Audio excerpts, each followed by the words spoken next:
Question number 5 में भी देखना है कि सीरीज एपी में है या 5 नंबर क्वेश्चन लिखा हुआ है। इसमें भी हमें पता करना है कि सीरीज जो दिया हुआ है या एपी में है या नहीं है। तो आइए देखते हैं इसे।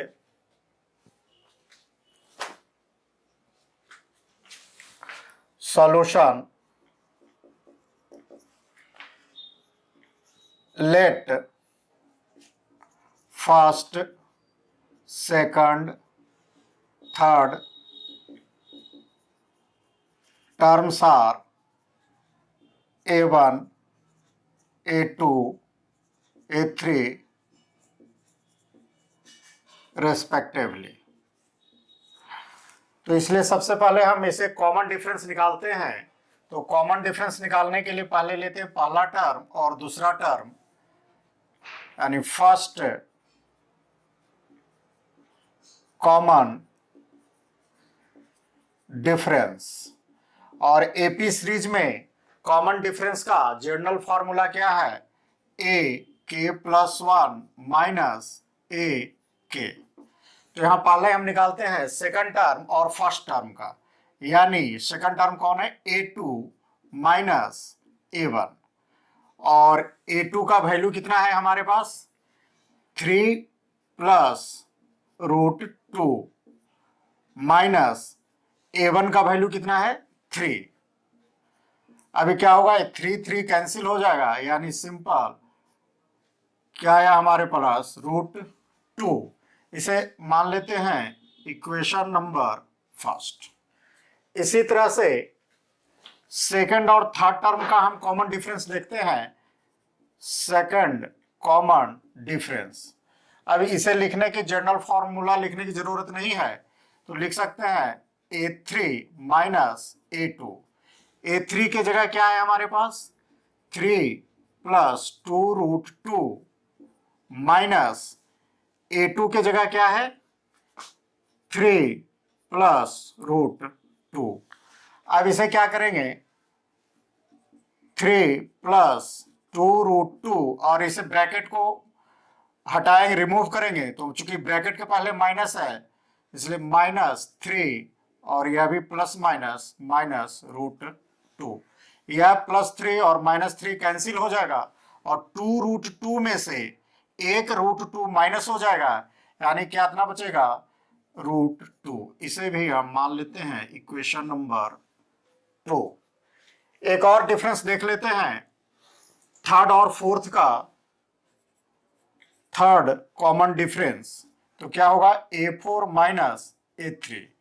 A4 के क्या है वैल्यू? A4 का वैल्यू है 3 प्लस 3 रूट 2 माइनस A3 का वैल्यू है हमारे पास 3 प्लस 2 रूट 2। अब इसे क्या करेंगे? 3 प्लस 3 रूट 2 ब्रैकेट रिमूव करेंगे तो साइन चूंकि आगे माइनस है इसलिए सारा साइन चेंज हो जाएगा, यानी -3 माइनस 2 रूट 2। यह -3 और +3 कैंसिल हो जाएगा और 3 रूट 2 यानी रूट 2 का कितना पार्ट है? 3। उसमें से 2 रूट 2 चला जाएगा, यानी कितना बचेगा हमारे पास? केवल रूट 2। इसे भी इक्वेशन थर्ड कर लेते हैं। तो देख रहे हैं इक्वेशन फर्स्ट सेकंड थर्ड से देख रहे हैं कि हर स्थिति में कॉमन डिफरेंस हमारा रूट 2 है, यानी कॉमन डिफरेंस जो है फिक्स्ड है। यानी इसे लिख लेते हैं from equation first second and third क्या लिख सकते हैं? A2 minus A1 equal to A3 minus A2 equal to A4 minus A3। या यूं कह सकते हैं कि कॉमन डिफरेंस क्या है? सेम है। कॉमन डिफरेंस इज फिक्स्ड और सेम। और जब कॉमन डिफरेंस सेम हो या फिक्स हो तो क्या होता है? सीरीज एपी सीरीज होता है, यानी इट फॉर्म्स एपी। अब चूंकि इसे क्वेश्चन को पार्ट में पूछा गया है तो फर्स्ट पार्ट में देखते हैं। क्वेश्चन का फर्स्ट पार्ट क्या है कि क्या जो दिया हुआ सीरीज है यह एपीज में है? तो इतना देखने से हमें पता चल रहा है कि यह ईपी सीरीज में है, इसलिए पहला आंसर हो जाएगा हमारा यस। दूसरा क्वेश्चन पूछा है कि यदि सीरीज एपी में है तो उसका कॉमन डिफरेंस क्या है। तो हम देख रहे हैं कॉमन डिफरेंस यानी डी। तो देख रहे हैं कि इक्वेशन फर्स्ट सेकंड थर्ड में जो वैल्यू है वह कॉमन डिफरेंस है। तो कॉमन डिफरेंस कितना है, √2। थर्ड पार्ट क्वेश्चन का है कि यदि एपी सीरीज में है तो इसके 3 और टर्म लिखें, यानी पहला, दूसरा, तीसरा, चौथा, 5वां टर्म हमें लिखना है, 6ठा टर्म लिखना है और 7वां टर्म लिखना है। तो 3 मोर टर्म्स और अभी हमें लिखना है, 3 मोर रिक्वायर्ड टर्म्स।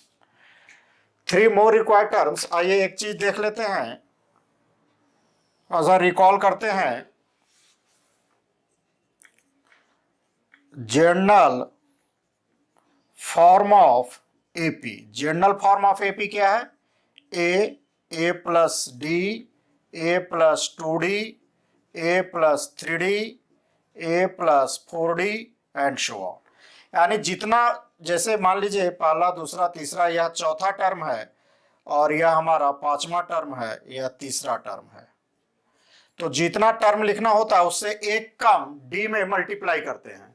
तो हमें कौन सा टर्म लिखना है, 5th टर्म यानी A5। तो सबसे पहले क्या लिखना है, ए क्या है, फर्स्ट टर्म। तो फर्स्ट टर्म प्लस 5वां टर्म लिखना है, यानी 5 से 1 कम 4 और डी। अब ए क्या है, फर्स्ट टर्म है, तो किसी भी सीरीज का फर्स्ट टर्म कौन होता है, जो लेफ्ट मोस्ट नंबर हो, और सबसे लेफ्ट मोस्ट नंबर क्या है हमारा, 3। यानी ए का वैल्यू कितना है, 3 प्लस 4, और डी का वैल्यू कितना आया है हमारे पास, √2। तो इंटू √2, यानी कितना हो गया, 3 प्लस 4√2। ये हमारा 5वां टर्म्स है। छठा टर्म लिखते हैं A6। तो A प्लस छठा लिखना है, इसलिए 6 से 1 कम 5, 5D। A कितना है, 3 प्लस 5, और D का वैल्यू कितना है, √2, यानी 3 प्लस 5√2। यह हमारा छठा टर्म है। इसी तरह से 7वां टर्म लिखते हैं। तो जनरल फॉर्म क्या है, A प्लस 6D, 7 से 1 कम 6। अब A फर्स्ट टर्म कितना है, 3 प्लस 6, और D का वैल्यू कितना है, √2, यानी 3 प्लस 6√2। यह हमारा तीसरा टर्म है। तो यह हमारा कंप्लीट आंसर मिलता है।